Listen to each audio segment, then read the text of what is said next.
Hola hermanos, continuamos con el tema de la Pascua de la Iglesia. Hoy día nos toca el contenido del querigma a la liturgia, es decir, de la predicación apostólica, que cómo fue, cómo transcurrió, cómo se transformó el querigma concretamente en la liturgia, vivirla en la liturgia. La Pascua litúrgica de la Iglesia nace cuando la comunidad cristiana se desvincula de la Pascua judía y del templo y pasó a ser recuerdo de lo ocurrido en Jerusalén en torno a Jesús de Nazaret y como espera de su retorno. Primero, los apóstoles tuvieron que desprenderse interiormente de la idea del concepto de la Pascua judía. Después llegó el ritual, celebrándose en espíritu y verdad, en la intimidad del corazón y enseguida con un rito y una fiesta propia. Si nos imaginamos nosotros ese desprendimiento de los apóstoles acostumbrados al ritual judío, a todo el ambiente cultural judío, tuvieron que desmontar, por decir de alguna manera, no digo el contenido, pero sí trascenderlo. Ya no se vivía en base a las figuras, sino que el Mesías esperado había llegado ya a su tiempo. Había madurado la cosecha de la predicación de los profetas y por tanto era el tiempo que ellos, al haber compartido con el Maestro los 3 años de predicación apostólica, haber llegado a la Pascua, a su muerte, iban encontrando cada día más sentido a la inmolación de Jesús y al sentido de su resurrección. De esta manera, el retorno anual de la Pascua terminó siendo celebrado por los discípulos con una fiesta propia cada vez más consciente de su novedad. ¿Cuándo ocurrió esto? No lo sabemos exactamente. No hay documento escrito, pero sí podríamos decir hay 2 testimonios principales, 2 textos del Nuevo Testamento que nos pueden dar una idea no de cómo, ni de cuándo, pero sí cómo, qué sentido tenía para los cristianos, los primeros cristianos, para la iglesia primitiva, la Pascua. ¿Qué sentido tenía la Pascua? Vamos a ubicarnos primero en 1 Corintios, capítulo 5, del 7 al 8. Vamos a ver el texto de una de las cartas de San Pablo, capítulo 5, del 7 al 8. Dice así: eliminad la levadura vieja para hacer masa nueva, pues sois ácimos, porque nuestro Cordero Pascual, Cristo, ha sido inmolado. Así que celebremos la fiesta, no con vieja levadura, ni con levadura de malicia e inmoralidad, sino con ácimos de sinceridad y verdad. Según los exégetas, es decir, los estudiosos de la Sagrada Escritura, parece ser parte de una homilía de Pascua y que la carta está escrita en una fiesta de la Pascua, por lo cual se trataría de la primera mención de una Pascua cristiana. Sin embargo, esto no se ve claramente, solo se ve la conciencia clara del hecho histórico de la inmolación pascual de Cristo. ¿Por qué? Cuando dice porque nuestro Cordero Pascual, Cristo, ha sido inmolado. Es decir, los cristianos ya no celebran como los judíos, matando al Cordero Inmaculado, sino es que ha sido sustituido en la celebración cristiana el Cordero por Cristo inmolado. Por lo cual la Iglesia tiene una Pascua que se festeja como un cambio de vida cuando habla de los ázimos de sinceridad. Y aquí cabe también precisar, al hablar de ázimos, acuérdense de la carta a los Romanos, capítulo 12, versículos 1 y 2, cuando habla que los cristianos tienen que ofrecerse como ázimos, como ofrenda, es decir, como panes. Ya eso no es suficiente ofrecer los panes como ofrenda al Señor. Ya no son los panes, ya no son los corderos, ya no son los toros cebados, es tu cuerpo, mi cuerpo, la integridad de mi ser que se constituye en ofrenda, porque Cristo se ha inmolado. Cristo es el testigo, es el que nos ha enseñado que la verdadera fe, la verdadera religión es constituirse uno en ofrenda al Señor. En cuanto a la figura de la levadura, es una figura ambivalente. Aquí San Pablo lo toma como la levadura de la malicia e inmoralidad. Pero sin embargo, Cristo también nos habla de la buena levadura, cuando en una de las parábolas del reino, en Mateo 13:33, nos habla el reino es como la levadura que es introducida por una mujer en la masa. 3 medidas de masa, lo esconde en la masa, lo mezcla y espera que fermente. Es decir, es una imagen que podemos usar en el sentido positivo, como en el reino, o en el sentido negativo, en este caso que lo utiliza San Pablo. Ahora, el otro texto, ese es el primer texto, 1 Corintios 5, del 7 al 8. El segundo texto es toda una carta, se refiere a la carta de San Pedro, que para los estudiosos de la Sagrada Escritura viene a ser una liturgia bautismal tenida en la noche de Pascua. Si esto es cierto, es decir, esta propuesta de los estudiosos, que es una liturgia, es una predicación de una liturgia bautismal, esta carta se convierte en el documento por excelencia de la existencia de una Pascua litúrgica cristiana en el seno del Nuevo Testamento.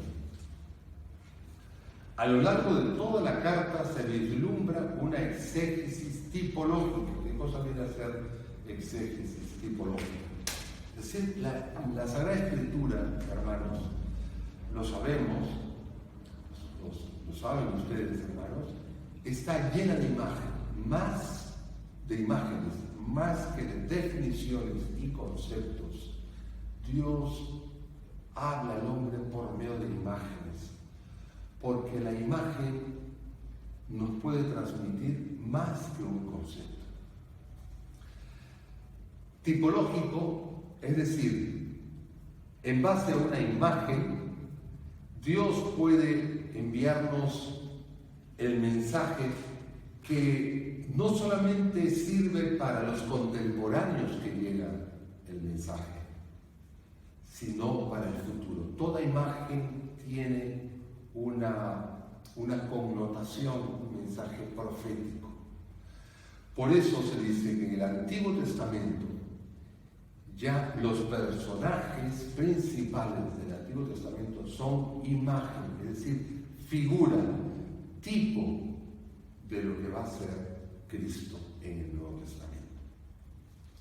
Por lo tanto, en toda la carta se vislumbra una exégesis tipológica, es decir, en base a imágenes, que el cristianismo va a tomar reinterpretando Éxodo capítulo 12, todavía conectada con los modos y los contenidos de la Pascua judía. Se menciona, por ejemplo, el tema del Cordero sin mancha, en 1 de Pedro 1:18. También menciona la cintura ceñida en el capítulo 1:13. Se habla del pueblo cristiano también, nacido de la Pascua. Así como el pueblo de Israel nació de la Pascua, del Éxodo, del paso del Mar Rojo y la constitución como pueblo en la alianza en el monte Sinaí, el pueblo de Dios, el nuevo pueblo, el pueblo cristiano, la iglesia, nace a partir de la Pascua de Cristo. El paso de Cristo de la muerte a la vida. Y podemos decir que es el pueblo, así como también se menciona en el Éxodo, también habla San Pedro en su carta, que el pueblo, la iglesia, es un pueblo elegido, sacerdocio real, nación santa, pueblo de su propiedad. Muy semejante a lo que se habla del pueblo de Israel en Éxodo. La mayor importancia de 1 de Pedro consiste en que es el eslabón a través del cual pasan a la catequesis cristiana algunos de los temas más vivos y más fecundos de la Pascua judía, del tiempo de Jesús. La redención de Cristo se nos presenta como un paso de las tinieblas a la luz. Y así nos dice San Pedro en capítulo 2, versículos del 9 al 10. Vamos a leer, hermanos, juntos. Pero vosotros, dice San Pedro, sois linaje escogido, sacerdocio real, nación santa, pueblo adquirido, para anunciar las alabanzas de aquel que os ha llamado de las tinieblas a su luz admirable. Vosotros que un tiempo no erais pueblo, se refiere a los paganos, y ahora sois pueblo de Dios, de los que antes no se tuvo compasión, pero ahora son compadecidos. Palabra de Dios, te alabamos, Señor. El último versículo se refiere, no pueblo, es decir, a los paganos que no estaban llamados a la salvación, solo el pueblo judío. Pero con Cristo la salvación es universal. La muerte de Cristo no es para muchos ni para unos cuantos, es para todos. Muy bien. Por lo tanto, este llamado a la salvación constituye al pueblo de Dios, al nuevo pueblo de Dios, en una nación santa, en un sacerdocio real. ¿Por qué sacerdocio? Cuando hablamos nosotros cristianos de sacerdocio, inmediatamente pensamos en los ministros de la iglesia, es decir, los que llamamos sacerdotes ordenados, los obispos. Pero aquí se refiere sacerdocio real, es a todo el pueblo de Dios. Porque el sacerdocio es aquel que ofrece, y todo fiel se constituye en sacerdote, que en la doctrina católica llamamos el sacerdocio común de los fieles. En otras palabras, podemos decir que todos los fieles podemos ofrecer nuestras vidas, ofrecer nuestros actos, nuestros pensamientos a Dios, y por lo tanto somos sacerdotes. pero no ordenados, no nos confundamos.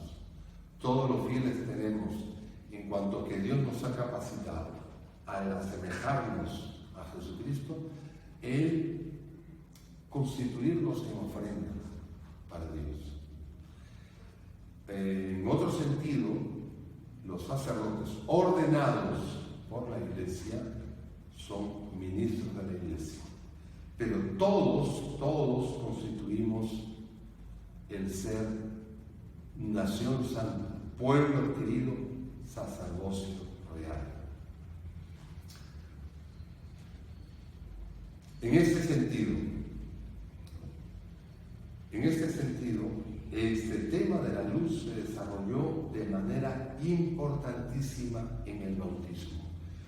Digo de la luz porque San Pedro, en versículos anteriores que he leído, dice: os ha llamado de las tinieblas a su luz admirable. A su luz admirable. La figura, el tema de la luz es un tema recurrente, tanto en el Antiguo Testamento como en el Nuevo, especialmente en el Evangelio de Juan. Pero vamos a ver que en la liturgia del bautismo es fundamental el tema de la luz. El término griego fotismos, es decir, iluminación, se va a atribuir al bautismo. Somos iluminados por la gracia de Cristo para poder conocer, amar a Cristo. Y este tema de la luz va a tener preponderancia en la vigilia pascual. ¿En qué figuras? Pues lo vemos claramente en el cirio pascual. El cirio pascual, la procesión con el cirio pascual ingresando al templo con el grito: luz de Cristo, luz de Cristo. Y el pueblo contesta: demos gracias a Dios. La procesión, el cirio que ilumina todo el templo en tinieblas. Luego procedemos con el pregón pascual o el exulte, que es alabar la luz que nos proporciona Cristo, del cual el cirio es su representación litúrgica. Otro importante tema de la Pascua judía en Primera de Pedro es el de la libertad.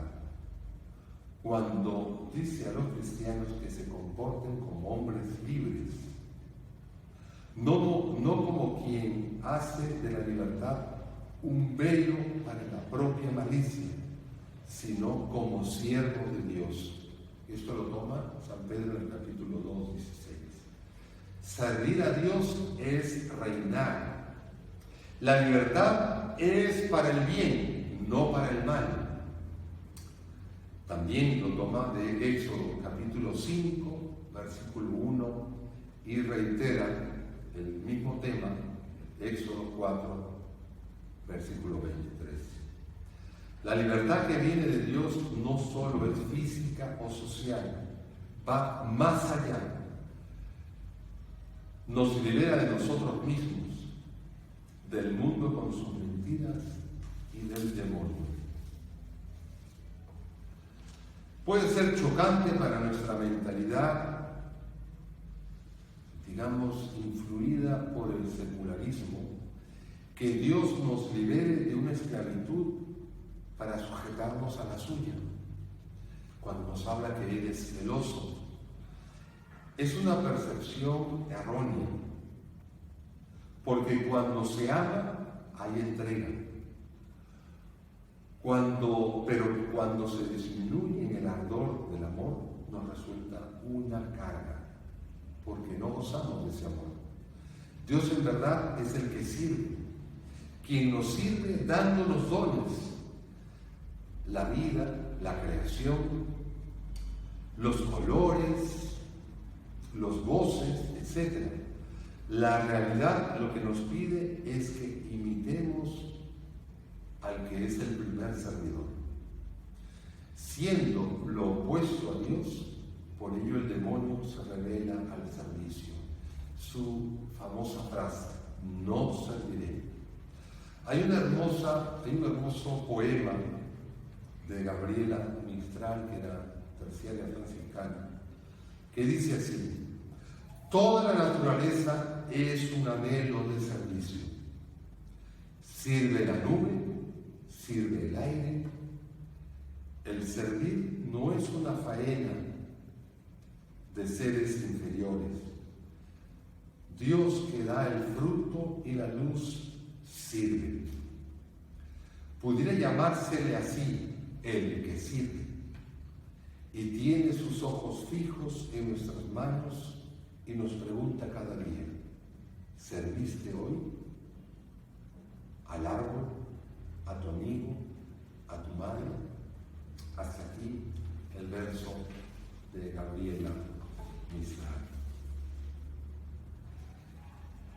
Estos dos textos bíblicos, es decir, de Primera de Corintios y la primera carta de Pedro, hacen vislumbrar el nacimiento de la Pascua cristiana y su creciente alejamiento del judaísmo.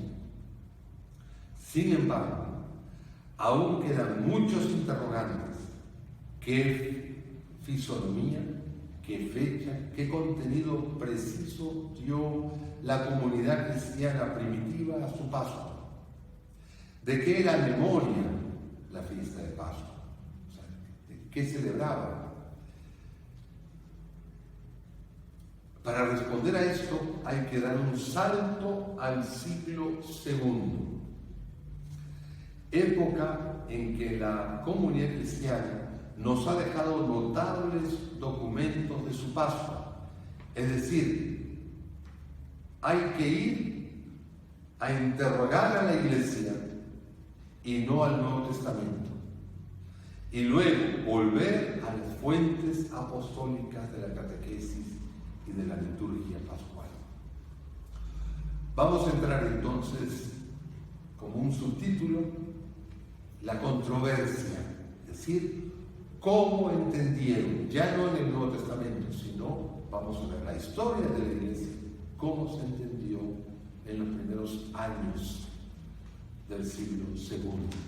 Es decir, estamos hablando del 100 y más años después de Cristo.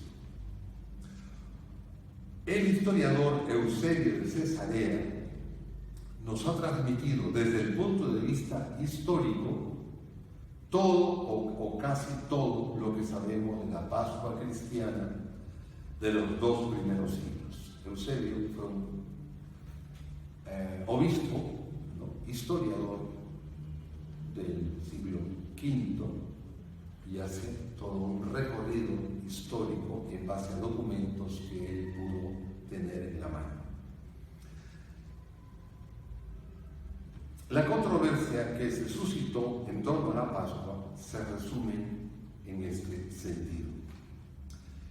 Las iglesias de Asia Menor, es decir, la actual Turquía, Asia Menor, la actual Turquía, y Siria, que es el norte de la tierra de Jesús, el norte de Palestina, observaban la Pascua del 14º día de Nisan, es decir, del 14 o 14º día de Nisan, que es Nisan es un mes judío, uno de los meses judíos dentro de su calendario. Y y así celebraban los judíos el 14 de Nisan la Pascua. El día que cayera celebraban esa Pascua. Y ese día ponían fin al ayuno. Los cristianos, estamos hablando de los cristianos. Mientras que las iglesias de todo el mundo conocido de la época celebraban la Pascua en domingo, el día de la resurrección del Señor. Mientras que los cristianos que seguían la costumbre judía, que se le llama 14º día de Nisan, terminaban el ayuno ese día que cayera el 14º día de Nisan. Los otros el domingo, como memoria de la resurrección del Señor. Es decir, dos tipos de celebración de una misma Pascua, la Pascua del Señor Cristo. El obispo de Éfeso, Polícrates, mandó una polémica carta al Papa Víctor. Estamos ubicándonos en el año 195 después de Cristo, ante la cual el Papa estuvo a punto de excomulgar a todas esas iglesias de la actual Turquía. Muchos obispos escribieron al Papa para evitar semejante desgracia para la paz y unidad de la Iglesia, lo cual es un ejemplo conmovedor y elocuente de la colegialidad episcopal vivida en la Iglesia antigua. Entre los obispos que escribieron al Papa estaba San Ireneo, obispo de Lyon, en la actual Francia. Él era oriundo de Asia Menor, donde justamente celebraban la Pascua en el 14º del mes de Nisan. Y había sido discípulo de San Policarpo, que a su vez San Policarpo había sido discípulo de Juan el Evangelista. Y no duda San Ireneo de defender el punto de vista del Papa Víctor, es decir, celebrar la Pascua el día domingo. Sin embargo, no duda en pedirle al Papa Víctor, con respeto, pero con cristiana libertad, que no excomulgue a las iglesias de Asia Menor, las iglesias de Dios, porque sean fieles a una antigua tradición. Ese es el petitorio que le hace al Papa Víctor. Este Papa no dio curso a la condena, pues la concordia pareció más importante que la uniformidad en el sentido de celebrar todos una misma fecha, la Pascua. O sea, primó la caridad, el amor fraterno. El problema movió a la realización de concilios provinciales por toda la cristiandad. Se reunieron los obispos de Palestina, los obispos de Egipto, del Ponto, ¿no?, la actual Turquía, la parte norte, Galia, la actual Francia, ¿no?, Grecia, etcétera, etcétera. Lo cual demostró la unanimidad de la celebración de la Pascua en domingo. O sea, el resultado de estos concilios regionales o provinciales, como resultado, es que todos concordaban, todo el mundo conocido concordaba que ellos celebraban y debía celebrarse el domingo. Los únicos que no concordaban eran los del Asia Menor, es decir, los cristianos que celebraban la Pascua, la inmolación de Cristo, el 14º, como celebraban los judíos, el 14º del mes de Nisan. Los cuartodecimanos, así se les decía, cuartodecimanos, ¿y por qué celebraban el 14º del mes de Nisan? Fueron plegándose en el transcurrir de los años, poco a poco, a la Pascua dominical. O sea que, históricamente, esta decisión de no condenar, de no separar, anatemizar a toda la iglesia de Asia Menor, le dio la razón la historia a la iniciativa de San Ireneo de decirle al Papa Víctor que no los excomulgara. Poco a poco se fue plegando, ¿no? Se fueron plegando los cuartodecimanos a la Pascua dominical, como era celebrada por todos los demás cristianos. En el año del Concilio de Nicea, esto es 325, todas las iglesias celebraban ya la Pascua el domingo. hacía ya bastante tiempo, a excepción de algunas pequeñas comunidades cismáticas con influencia judaizante o quizás gnósticas, pero que estaban ya separadas de la gran iglesia, de toda la Iglesia Universal Católica. Vamos a ver cómo la Pascua, cómo celebraron la Pascua en Oriente y en Occidente en el siglo II. A Dios gracias, podemos decir que los cuartos decimales en su mayoría se fueron plegando. Se evitó un gran cisma en la Iglesia en el siglo II, gracias al buen discernimiento del Papa Víctor. Ahora, ¿cómo celebraban en Oriente y en Occidente en el siglo II? 40 años antes del Papa Víctor, acuérdense, que casi ya a finales del siglo II, en 195 después de Cristo, en tiempo del Papa Aniceto es en el 155 después de Cristo, la situación era igual con los cuartos decimales. Había una Pascua cuarto decimana y una Pascua dominical, la de la Iglesia del Asia Menor y la del resto de la cristiandad, respectivamente. Esto lo sabemos por una carta de San Ireneo de León al Papa Víctor, la cual también menciona, entre otros, al Papa Sixto, que es en el año 120, es decir, nos acercamos ya al tiempo del Nuevo Testamento, por lo cual son 35 años antes del Papa Aniceto, y con ello se llega a la conclusión que el Papa Sixto permitía en Roma que se celebrara la Pascua cuarto decimal, a pesar que él celebraba la dominical. Eusebio de Cesarea se refiere a esto, que también el Papa Sixto tuvo una fuerte discusión con el obispo San Policarpo, pero primó igualmente, así como primó en tiempos de Víctor, primó la caridad. No llegaron a un acuerdo, entonces, y así lo dice Eusebio de Cesarea.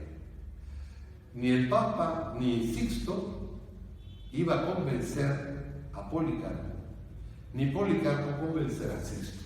Por lo tanto, lo que primó fue la caridad.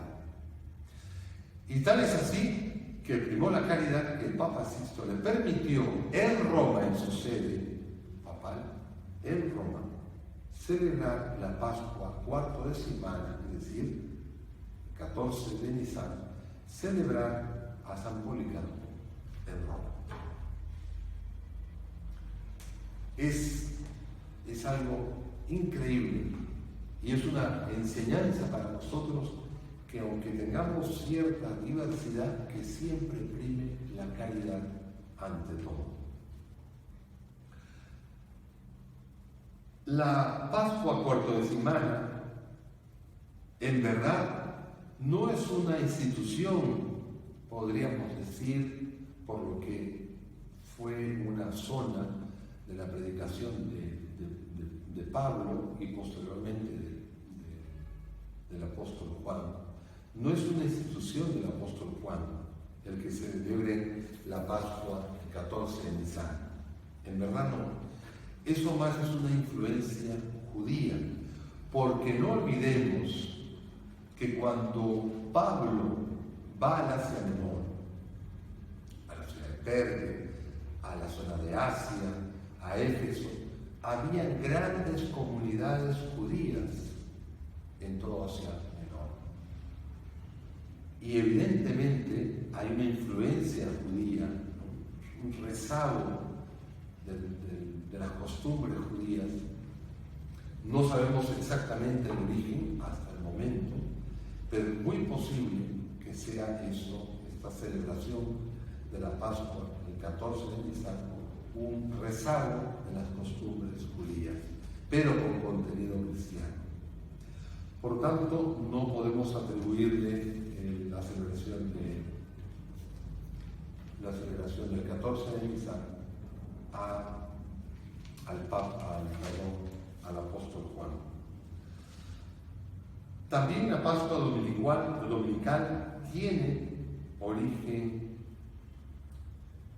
apostólico, pero es fruto de otro calendario, del calendario de las celebraciones de Qumran, es decir, de los esenios, que fijaban de otra manera la celebración de las fiestas, y era el más usado por el pueblo, y por ello los apóstoles lo asimilaron, así como también no se asimiló, no utilizaron los apóstoles la Biblia hebrea, sino la Biblia traducida al griego, es decir, la Biblia de los 70, como se dice. Por lo tanto, la celebración de la Pascua dominical tiene un origen fundamentalmente apostólico, mientras que los cuartos de semana es más de una influencia judía. Tal es así que terminó siendo asimilado por la celebración de la Pascua dominical en el transcurso del tiempo, como le he dicho hace un momento. La decisión de la Pascua de Nicea, esto hay que explicar, porque a veces tiende a confundirnos. Una de las decisiones de Nicea, del concilio de Nicea, el primer concilio ecuménico, fue la regulación, justamente, es una de las preocupaciones, la regulación de la Pascua. Esto dio paso a un equívoco, pues siglos después se pensó que este decreto se refería específicamente a los cristianos que celebraban, ¿no?, los cuartodecimanos que celebraban la fiesta en el 14 de Nisan. No es eso ya, como lo he dicho hace unos momentos, eso ya estaba superado muchos años antes. Lo que se decretó en Nicea no es una condena o un freno a los cuartos de semana, no, ya los cuartos de semana habían desaparecido prácticamente.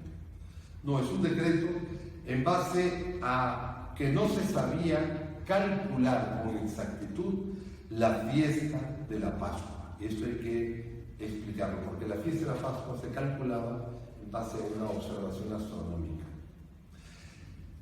Y durante muchos años los cristianos se habían sujetado, se habían basado en las observaciones de los judíos.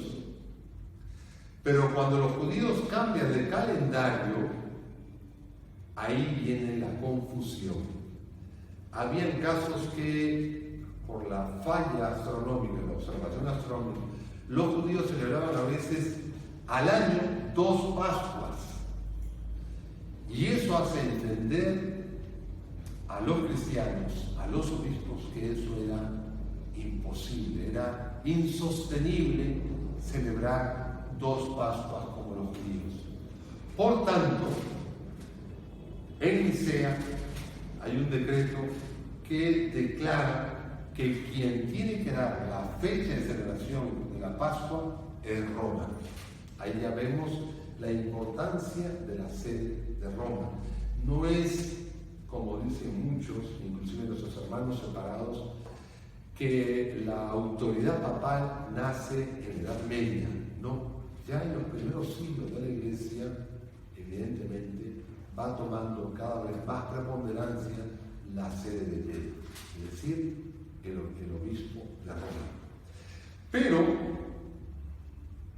Roma se da cuenta, el obispo de Roma se da cuenta, quienes son expertos en la observación astronómica son los astrónomos de Alejandría.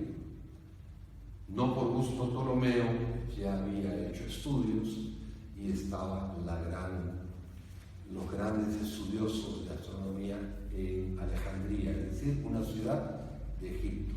Por lo tanto, Roma delega la observación a Alejandría, y Alejandría, la sede de Alejandría, el obispo de Alejandría, el patriarca de Alejandría, es el que escribe a la sede de Roma, y Roma es la que comunica universalmente a todas las otras sedes apostólicas la fecha anual de la celebración unánime, universal de la Pascua. De esta manera se salva, se supera la controversia en torno a la fecha